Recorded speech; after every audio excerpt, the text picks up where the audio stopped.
Boa tarde, meus irmãos. Que bom estar aqui com vocês. Ver essa energia forte, esse desejo de cada um aqui de poder estar na presença do Senhor.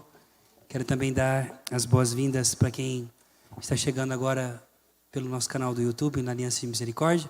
Já quero pedir para que você possa compartilhar. E vamos juntos agora, nessa pregação, adentrar nesse mistério, né? Um legado espiritual, né? Qual é o legado espiritual que tem feito com que a minha vida e a tua vida faça sentido? Ninguém na própria vida, na própria existência, pega uma direção, entra num carro sem um destino final e sem um motivo para poder vivenciar tudo isso. Mas eu quero que você pegue já comigo a palavra de Êxodo, capítulo 33. Êxodo, capítulo 33, versículo de 7 seguintes. Êxodo 33, de 7 seguintes. Senhor nosso Deus, eu quero pedir nesse momento agora que antes dessa pregação, antes de anunciar a Tua palavra, eu quero pedir, Senhor, para que o Senhor possa permitir que os anjos que cantaram na noite de Natal estejam nesse lugar. Eu peço, Senhor Deus, nesse momento, que pela intercessão de São Rafael Arcanjo e pela intercessão também de Padre Léo de Betânia, servo de Deus, e todos os nossos irmãos que nos precedem no paraíso, Maria Paula, Nivaldo, Paulo Roberto, todos os santos anjos, todos os santos que fazem parte da nossa comunidade, desse carisma, possam me auxiliar nessa pregação e pregar comigo. Santo anjo do Senhor, meu zeloso guardador, se a ti me confiou a piedade divina, sempre me rege, me guarde, me governe, me ilumine. Amém. A palavra diz o seguinte: Moisés tomou a tenda e armou para ele fora do acampamento, longe do acampamento. Havia-lhe dado o nome de tenda da reunião. Queria pedir para o teclado me ajudar aqui, viu? Vocês vão ficar com a mão tudo calejada aí. Quem quisesse interrogar o Senhor, ia até a tenda de reunião que estava fora do acampamento. Quando Moisés se dirigiu para a tenda, todo o povo se levantava, cada um, e permanecia em pé, na entrada de sua própria tenda. E seguia Moisés com o olhar até que ele entrasse na própria tenda. E acontecia que quando Moisés entrava na tenda, baixava a coluna de nuvem e parava à entrada. E ele, o Senhor, falava com Moisés. Quando o povo via que a Shekinah, que a coluna de nuvem parava à entrada da tenda, todo o povo se levantava, cada um, e se prostrava à porta da sua própria tenda. Então o Senhor falava com Moisés face a face, como um homem fala ao seu amigo. Depois ele voltava para o acampamento. Mas Josué, repete comigo, mas Josué, ainda moço, não se afastava do interior da tenda. Até aqui por enquanto, palavra do Senhor. Meus irmãos, falar de legado espiritual é falar de uma experiência que alguém fez com uma pessoa ou com uma determinada situação, ao qual deixou marcas do céu e do paraíso na nossa vida. O legado nada mais é do que um altar de bênçãos pelo qual espiritualmente nós levantamos a nossa vida, não para essa geração, mas para as próximas. O legado é um presente, o legado é algo de si mesmo que nós deixamos atrás de nós para quem virá. O legado é um memorial, uma lembrança daquilo que acontecerá para aqueles que virão depois. O de agora talvez você não vai conseguir entender. O legado nada mais é do que o fruto colhido agora, mas que de fato é o fruto do trabalho de alguém que antes de mim esteve, então plantou e eu colhi. Eu só posso comer o fruto porque alguém o fez antes de mim. O legado, na verdade, é um presente. O legado é um dom. O legado, na verdade, é justamente isso. Um altar que se levanta para essa geração, nessa geração, para o fim dessa e para o início da outra. Quando nós olhamos para esse texto, nós vemos os últimos anos da vida de Moisés. E nós sabemos que quando Deus chamou Moisés na sarça ardente, lá no deserto, ele estava fugindo, na verdade escondido, não querendo ser achado por ninguém. Porque depois de tudo aquilo que ele vivenciou na sua vida, tentando salvar um dos seus irmãos escravos, teve que conviver, teve que viver na sua vida ainda a incerteza e a ingratidão de alguém que ele quis ajudar e que o denunciou para a polícia. Moisés vai viver no deserto, escondido, até que um dia ele está com o seu cajado, andando com o seu cajado, pastoreando as ovelhas, e ele é encontrado por alguém que nunca o abandonou. E quando Moisés olha, ele vê aquela sarça ardente, e ele fica maravilhado com o fenômeno daquela sarça que queima e não se consome. E Deus não está preocupado com o fenômeno, Deus está preocupado com aquele farrapo daquele homem, que outrora era príncipe no Egito e agora está como um fugitivo no meio do deserto. Nós conhecemos a história. Nós conhecemos aquilo que Deus fez na vida de Moisés. Desde o seu nascimento até toda a sua história, de poder usar aquele menino, de poder usar aquele homem para voltar no lugar da sua maldição, da sua vergonha e se tornar instrumento de libertação para o seu povo. Passa-se os anos, 40 anos depois, desde quando Israel saiu do Egito, e Moisés já está velho. E depois de tudo aquilo que ele viu Deus fazer, ele foi testemunha ocular e instrumento para que o mar se abrisse, para que o maná descesse, para que no meio do deserto, aquilo que era impossível acontecer, todos os dias, Israel fazia a experiência do impossível na sua vida. Mas vai chegando o fim da vida, e a gente vai começando a pensar no que a gente deixou para trás, no que a gente deixou. Moisés, ele começa então a pedagogicamente cuidar de um menino, de um jovem. E o nome desse menino é Josué. Repete comigo, Josué. E Josué significa Deus salva, da mesma raiz do nome Yoshua, Yeshua. Josué é uma derivação do nome Jesus.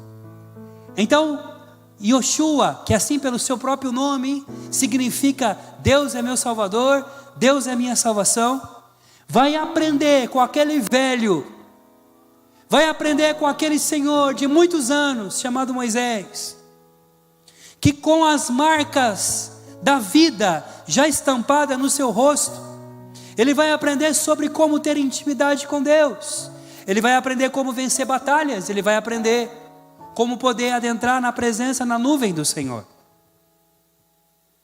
E aqui nesse texto, o autor sagrado vai dizer para nós, que depois da aliança que Deus tinha feito com Israel, Moisés começa a falar para o Senhor: Senhor, tá bom, eu já te conheço por aquilo que o Senhor faz, eu já sei das tuas manifestações, mas eu cheguei numa idade que eu já não me impressiono mais. Se o surdo volta a ouvir, se o Senhor levanta da cadeira de rodas, se o Senhor ressuscita os mortos, eu já não me impressiono, porque eu sei que o Senhor é capaz de fazer tudo isso. Mas o que eu quero é te conhecer, e eu quero ter intimidade tal contigo, que o meu legado, eu desejo que seja aquele, vai dizer Moisés em poucas palavras, que as pessoas possam lembrar, não o Moisés que tirou Israel do Egito, mas o Moisés que conversava com Deus como um amigo conversa com seu amigo. Eu quero subir de nível com o Senhor, eu quero ser o teu amigo. Então Deus fala para Moisés: então faz o seguinte, construa veja o que tem no céu. E ele vê um templo no céu. E ele fala, construa esse templo, o tabernáculo em forma de tenda, igual essa tenda aqui, ó. Israel vivia em tendas, porque em tendas você pode sair de um lugar e ir para o outro. Sair de um lugar e ir para o outro, ser nômade. E Deus quer viver em tendas também, porque Deus quer morar com Israel, conviver com o seu povo, morando em tendas. Então ele fala, faz a tenda e coloca fora, repete comigo, fora do acampamento. Tenha coragem de colocar a sua tenda fora do lugar, do barulho, dos olhos das pessoas, porque vai ser ali, Moisés, que eu vou te encontrar. Quando então se constrói, a palavra diz que Israel andando de acampamento em acampamento, eles saíam em tendas, aí eles armavam a tenda. A primeira tenda que era armada era o tabernáculo, que era colocado fora do acampamento, no pé da montanha. Todo Israel ficava de pé na sua tenda. Aí aqui começa a narrar o cotidiano de Israel. Moisés se levantava de manhã cedo para fazer as beracás e saía da sua tenda. Quando ele saía, todo Israel ficava na entrada da porta da tenda assim, ó, olhando o velho sair. O velho saía, subia o monte e entrava na tenda da reunião com o Senhor. Quando ele entrava dentro da tenda, aquela nuvem gloriosa, a Shekinah que ficava no cume da montanha, que no próprio texto vai dizer para nós que o povo tinha medo de se aproximar, porque tinha trovões e relâmpagos e terremotos. Aquela nuvem densa, poderosa da glória de Deus, descia da montanha e se apresentava na batente da porta da tenda da reunião, da tenda do encontro. E ali Deus conversava com Moisés, mas ninguém via, porque tinha uma nuvem que cobria tudo. As pessoas só sabiam que a nuvem chegou, e quando chegava todo mundo se prostrava na sua tenda, em direção para a tenda do Senhor que estava lá, amém? E nesse momento em que eles rezavam, a palavra de Deus diz para nós, que quando Moisés entrava dentro da tenda, presta atenção, dentro da tenda já era o protótipo do templo. Você entrava, você tinha o pátio. Você dava mais um passo, você tinha um átrio. Você dava mais 7 passos, você tinha o Santo dos Santos. E no Santo dos Santos tinha 3 elementos fundamentais para a gente entender sobre adoração, sobre intimidade, sobre legado. Tinha-se a mesa dos pães da preposição, tinha a arca da aliança e a menorá de 7 velas aqui, ó, de sete luzes aqui. Moisés entrava e a Shekinah descia entre os querubins sobre a arca e conversava com ele. E aí a palavra diz para nós, mas o servo de Moisés, Josué filho de Num, não se afastava do interior da tenda. A palavra diz, o Senhor então falava com Moisés face a face, como o homem fala com seu amigo. Depois Moisés voltava para a sua casa, mas Josué ficava dentro da tenda. E aqui começa a história de Josué, aqui começa a história de legado, porque Moisés vai começar a ensinar para esse menino o que de fato é a essência da vida. A essência da vida não é você ser um soldado, um general, como era Josué. A essência da vida é você ter a capacidade de entrar no lugar secreto, de entrar no segredo, entrar no seu quarto, fechar a porta atrás de você, e quando ninguém te vê, só Deus que te vê no escondido, você começa a falar com Ele, e Ele começa a falar com você. Durante muito tempo foi assim, na vida de Josué. Até que então, chega finalmente o dia em que o seu mestre morre. A palavra diz que quando Moisés morreu, o povo chorou mais de 30 dias. Um luto de 30 dias pelo seu mestre, pelo chefe, porque aquele homem fez algo muito poderoso. Ele deixou um monumento, sim, um legado de confiança, de libertação e tudo mais. Escute uma coisa, preste atenção aqui. Existe um legado para o povo, responde comigo, repete comigo. Existe um legado para o povo. E existe um legado para o céu.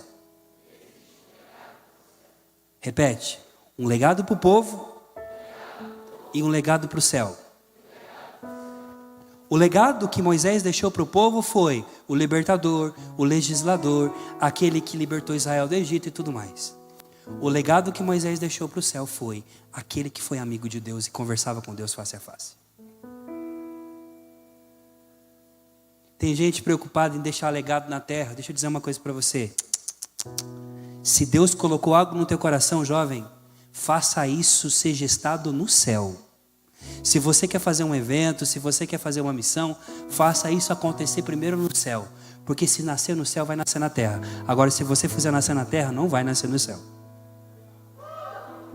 Moisés está preocupado porque ele sabe que ele tem um legado na terra.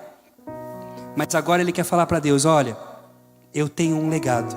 Eu quero deixar o meu legado para que até entre os anjos, entre os santos, entre aqueles que virão, entre aqueles que estarão no congresso angélico, no congresso jovem, na canção nova, na aliança de misericórdia, em todos os lugares, consigam entender que eu deixei um monumento de bênçãos no céu. Moisés morre. E aí Deus escolhe, olhando para tanta gente boa que tinha naquele lugar, escolhe o pior. Escolhe um moço. Escolhe esse menino, esse jovem, que provavelmente nasceu no deserto ou saiu com o povo do Egito. O nome dele é Josué. Quando Moisés morre, Josué com o testamento na mão de Moisés, que disse: você vai ficar no meu lugar, tremendo, chorando, dizendo: como que eu vou fazer? Porque Moisés tirou o povo do Egito e deixou até a entrada da terra prometida. Agora o Senhor está pedindo para que eu possa fazer com que esse povo possa entrar na terra, mas é uma responsabilidade muito grande. Preste atenção, Deus dá a promessa, entrega a promessa para Abraão, passa para Isaac, passa para Jacó, passa para os filhos de Jacó. Agora chega nas mãos de Moisés. Moisés passa na mão de Josué e diz: é contigo, meu amigo, o cajado está com você, vai. Deus quer que você faça esse povo conquistar a terra. E o menino chega tremendo nas bases, morrendo de medo, e ele não vai reclamar para os seus em casa, ele não vai reclamar com o vizinho, ele não vai chorar com ninguém. Josué faz o que ele fazia todos os dias com Moisés. De manhã cedo, depois de ter sido enterrado Moisés pelo anjo Miguel em algum lugar, ele sai da sua entrada da sua casa, e a palavra diz que ele entra dentro da tenda. E quando ele entra na tenda, agora sozinho, sem Moisés, e ele entra sozinho, quando ele entra, ele se prostra, ele se lembra dos anos em que ele passava junto com o seu mestre, ele lembra dos anos em que ele viveu tudo aquilo, e quando ele se prostra, a palavra de Deus no capítulo 1 de Josué diz: depois da morte de Moisés, servo do Senhor, o Senhor disse a Josué: Moisés, meu servo, morreu, agora levanta-te, atravessa esse Jordão, tu e este povo, para a terra que dou aos israelitas. Todo lugar que as plantas dos vossos pés pisar, eu vou lá dou, como disse a Moisés, desde o deserto do Líbano até o grande rio Eufrates. Ninguém te poderá resistir durante toda a tua vida. Assim como eu estive com Moisés, eu estarei contigo. Jamais te abandonarei, nem desampararei. Mas a ti, portanto, ser firme e corajoso, porque eu darei a este povo a herança de herdar essa terra, e será você que irá conduzi-los. Josué aqui, ó, chorando aqui, ó, prostrado, ó. O Senhor fala para ele assim, ele via Deus chegando e falando com Moisés. Agora ele aqui, ó, adorando, porque Moisés não fala mais com Deus, não tem mais mediador. Orando, a nuvem desce de novo. O povo que está lá olhando para a tenda, dizendo: bom, Deus não vai descer mais, Deus não vai falar mais com o seu povo, porque era com Moisés que Deus falava. Do nada, o povo começa a ver os trovões chegando, e a nuvem de Deus baixando, e o Senhor chegando ali de novo. Aí o pessoal fala: nossa, uai, Moisés morreu, Com quem que Deus está falando? Daqui a pouco sai de dentro da tenda um menino. Ele entrou de um jeito, ele saiu de um outro. Quando ele sai da tenda, ele diz: o negócio é o seguinte, minha gente, pegue as suas malas, arrume tudo que você tem, porque agora é o tempo da gente conquistar a terra. É o tempo da gente tomar posse daquilo que Deus deu para Abraão. O legado nada mais é do que deixar atrás de nós pistas para aqueles que virão. Deixar pistas na nossa frente, nos passos onde nós andamos, para que quem vir depois saiba o caminho das pedras. Quando nós olhamos para a vida dos santos, é isso. Quando nós olhamos para a vida de São Tomás de Aquino, o que a gente vê? Deixou o caminho das pedras da teologia. Santo Inácio de Loyola deixou o caminho das pedras da missionalidade.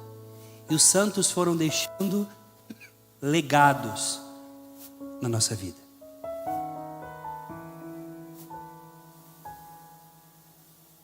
Eu quero partilhar uma coisa com vocês que eu partilhei semana passada. Tá ruim o microfone, né? Tá cortando? O que será que tá acontecendo? É porque sou eu que estou pregando, é sempre assim. Ai, gente, olha.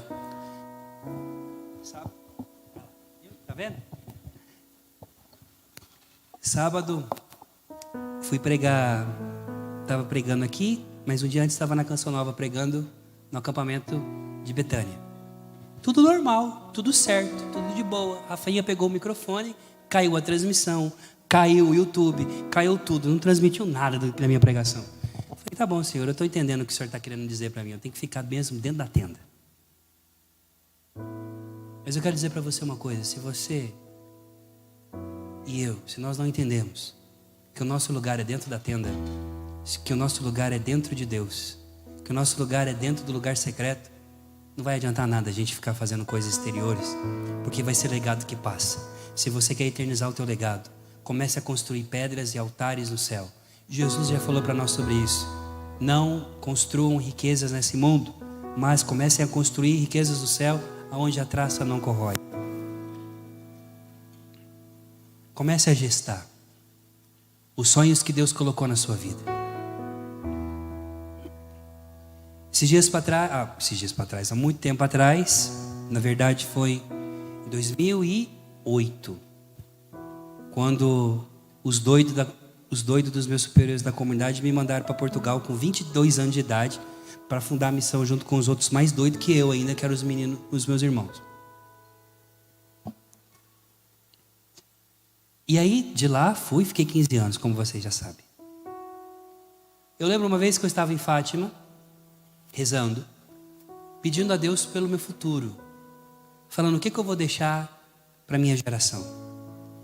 E eu me lembro, esses dias, eu estava olhando meu diário espiritual, era dia 9 de setembro de 2008, eu escrevi assim: Senhor, um dia, se o Senhor deixar, eu gostaria de deixar um legado da Tua presença, de falar sobre esse lugar secreto, de falar para o Teu povo sobre essa realidade da intimidade, porque é do lugar de dentro para fora que a verdadeira adoração acontece. Enfim, a minha espiritualidade, mas eu gostaria de deixar isso de um jeito para as pessoas, e falar dos santos anjos com propriedade. 2008, nós estamos em 2022, o tempo passou, e o Senhor foi conduzindo. E eu lembro que eu escrevi em 2008 um rascunho de um evento grande, que poderia se chamar Secreto, Betesda, não sabia o nome ainda, alguma coisa que poderia levar as pessoas para dentro dessa tenda. Passou-se o tempo, eu até esqueci disso, e a vida foi andando. Quando foi o ano passado, eu escrevi um projeto para a Canção Nova, com um evento chamado Secreto. Quando eu apresentei isso e mostrei para minha esposa, para Lília, ela falou assim: você é doido, né? Porque esse trem aqui é grande. Eu falei: eu sei. Falou: mas tá bom, mas eu casei com você, então vamos juntos. Se Deus falou com você, vamos. Espero que ele tenha falado mesmo, né? Porque senão depois nós vamos tomar um calote, ou a canção, ou quem vai fazer esse evento vai tomar um calote também. Gente, a coisa andou, quando foi em fevereiro. Essa experiência que eu estou contando para vocês aqui, eu contei para poucas pessoas, mas eu quero contar isso aqui para você ver que quando você começa a sonhar os sonhos de Deus na tua vida, Deus começa a sonhar também com você. Eu fui pregar no Revolução Jesus. Quem já foi na Canção Nova aqui? Levanta a mão. Legal. Vocês sabem lá embaixo onde acontece o PHN, aquele lugar grande que tem lá embaixo, né? Vocês lembram do Padre Léo? Quem conheceu o Padre Léo aqui? Levanta a mão. Pouca gente, né? Não é a geração de vocês. Mas Padre Léo foi um grande pregador que teve no Brasil. E Padre Léo pregou, a última pregação dele foi em cima daquele palco lá embaixo, onde ele pregou buscar as coisas do alto. E ali ele fala sobre deixar carimbos no céu, ele fala sobre legado. Ele vai falando sobre você deixar pistas do céu onde você passa. Então eu tinha minha pregação 11h30. Quando foi 11h15, eu desci lá embaixo. Na verdade 11 horas, desci lá embaixo. Subi no palco e eu me lembro que eu me ajoelhei e falei: Senhor, quando o Padre Léo estiver na sua presença, fala para ele do evento que eu vou fazer aqui em novembro, que é o secreto, que é muito grande. Diga a ele para ele poder assumir o secreto aí no céu como intercessor, como padrinho. Eu subi. Quando eu subi para fazer a pregação, sentei. Faltava 10 minutos para pregar.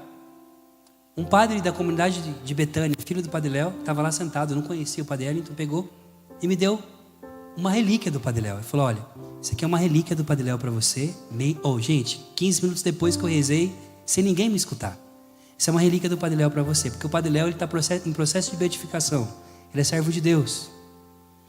E aqui tem a relíquia dele para você. Então eu preguei com a relíquia do Padre Léo no bolso, super emocionado.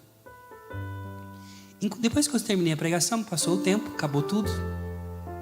Eu volto para casa, tudo tranquilo, tudo mais. Aí um dia a Priscila, minha amiga, a Priscila Camargo da Cola de Deus, um dia me liga: Rafa, eu estou aqui em Betânia, que é a comunidade que o Padre Léo fundou. E eu estou aqui diante do túmulo do Padre Léo. E conversei com o sucessor do Padre Léo sobre você, e ele é super devoto dos anjos. O Padre Vicente mandou dizer que está rezando por você. Depois eu fui andando, e um dia eu estava com a relíquia dentro do meu celular, estava limpando a capinha, eu coloquei na mesa. Aí o meu filhinho, o Luquinhas, de 3 anos, chegou com o tablet dele assim, brincando, pá, sentou na mesa. Aí ele sentou na mesa e pegou a relíquia na mão. Eu falei: não. Meu filho, devolve aqui, isso aqui é meu. Isso não é brincadeira. Aí um cara de 39 anos, me rebaixei a idade mental de uma criança de 3. Ele falou: é meu. Eu falei: não é meu. Devolve aqui. Aí ele falou assim: não, papai, ele é o meu amigo. Aí a Lília estava lavando a louça assim. Ela virou e falou assim: você escutou o que ele falou? Eu falei: escutei. Eu falei: ele deve estar viajando. Lucas, me devolve aqui. Ele falou: não, papai, é meu amigo. Eu falei: meu filho, como é teu amigo? De onde você conhece ele? Uai, tem 3 anos, hein? 3 anos. Ele vem aqui em casa e trabalha com você no escritório.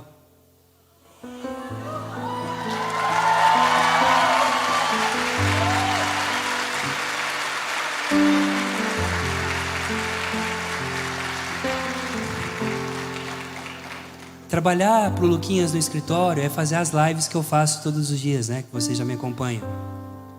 E o Luquinhas, quando ele quer trabalhar comigo, eu coloco um computador velho perto de mim e deixo ele jogando aquele jogo do dinossauro, sabe? Quando acaba a internet, tem aquele dinossaurozinho. Aí ele falou assim: papai, ele trabalha com você no escritório e joga o jogo do dinossauro comigo.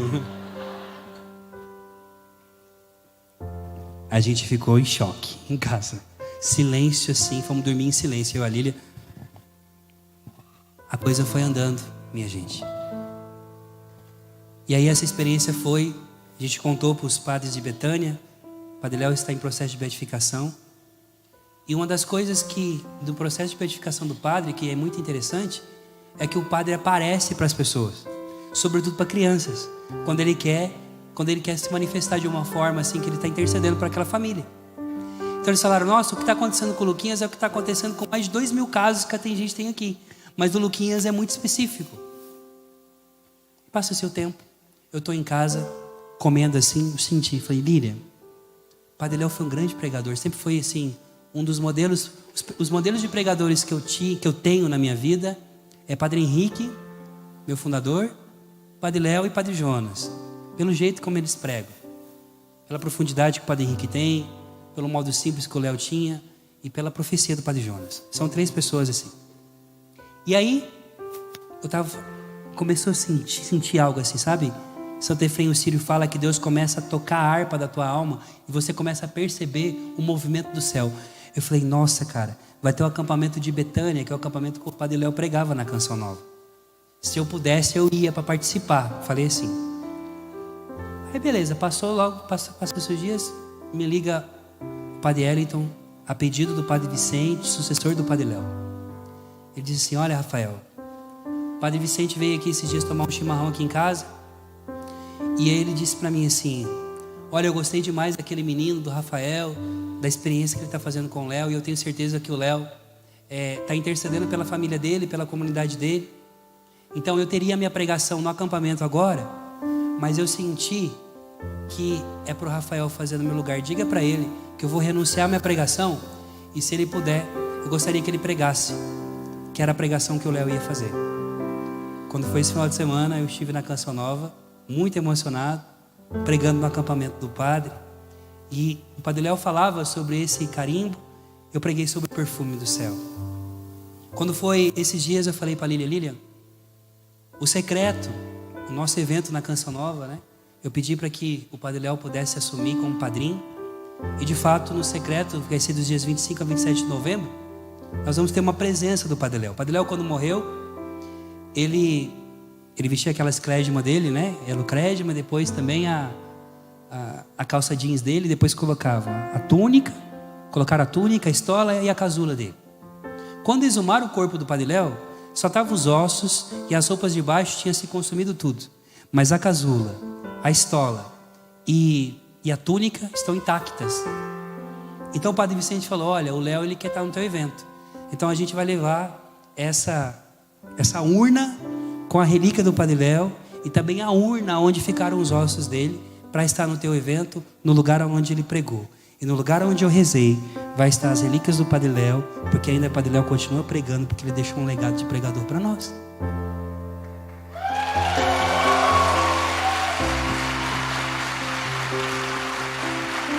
Isso é legado. E quando nós olhamos para essa herança espiritual, o Rafael que chega aqui hoje para você, é alguém que um dia encontrou outra pessoa, que foi Padre Henrique, Maria Paula, que não duvidaram de mim, que acreditaram em mim. Então a parte do legado é justamente isso, não duvide das pessoas. Aquele menino que chegou bêbado lá com 15 anos, jogado lá naquela igreja, nunca tinha conhecido, nunca tinha entrado numa igreja católica, testemunha de Jeová, que entrou nas drogas, senta no último banco, é encontrado pelo Padre André, que foi meu primeiro diretor espiritual, que me acolheu na igreja, que me conduziu e que agora também é servo de Deus, está em processo de beatificação também. Então Deus me deu a graça de conviver com os santos, como não falar de Maria Paula, minha mãe, que logo também vai entrar no processo de beatificação. Quem acredita nisso, diz um glória a Deus aqui. Eu creio. Logo nós vamos poder dizer assim: serva de Deus Maria Paula do Cordeiro Imolado, rogai por nós. Deixar um legado é deixar um legado de santidade atrás de você, e você seguir os passos daquela pessoa.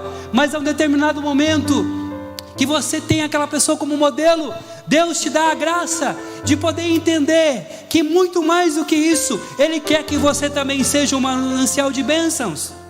Então Josué vai até um certo ponto com Moisés, mas chega um momento em que quando Moisés parte, Deus fala: agora o cajado está contigo, Josué, e você vai fazer algo poderoso. Você vai atravessar o Jordão, você vai enfrentar Jericó, você vai enfrentar as 5 cidades de Ai, todos os reis que se levantaram contra vocês, e você receberá a graça de distribuir as promessas, a bênção da terra para o povo.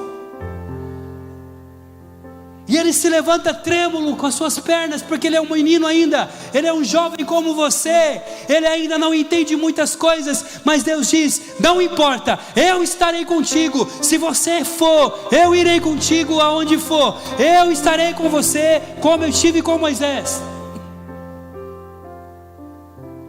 Aí quando foi segunda-feira agora, eu falando para Lília, a gente precisa de ir lá em Betânia, para levar o Luquinhas no túmulo do padre. Eu também quero ir, do Padre Léo. O Luquinhas estava na escola, minha gente. Essa conversa foi eu e a Lília lá no fundo, não tinha ninguém escutando. Chegou o Luquinhas da escola, 3 aninhos de novo. Foi tomar banho, dando banho no Luquinhas. Luquinhas, aquele zoião dele, me vira e fala assim: papai, falei, meu filho, eu quero ir lá na casa do Padre Léo. Eu continuei tipo, Aí ele falou assim: você está me escutando? Eu quero ir na casa do Padre Léo. Eu falei: mas meu filho, a casa do Padre Léo é longe. E ele falou: mas eu quero ir. Esse problema é seu. Aí eu falei: Lília do céu, o Luquinhas está com essa aí. Vamos brincar, vamos fazer. Daqui a pouco, na hora de dormir, o Lucas ele tem que dormir 9 horas da noite, né? E o Lucas e o Dani. Eu tô com ele no colo. Ele vira e fala assim: papai, eu quero ir na casa do Padre Léo. Eu quero ir na casa do Padre Léo para dar um beijo nele, porque eu amo muito ele. Eu falei: meu filho, mas onde você aprendeu a amar o Padre Léo? Aí ele falou assim: ele é meu amigo, ele vem aqui em casa. Ai, meu Deus. O Padre Gabriel Vilaverde falou assim: eu não vou na sua casa não, hein? Sua casa fica parecendo morto aí nessa casa. Então agora nós vamos em Betânia, em peregrinação até o túmulo do padre, porque o Luquinhas quer dar um abraço nele.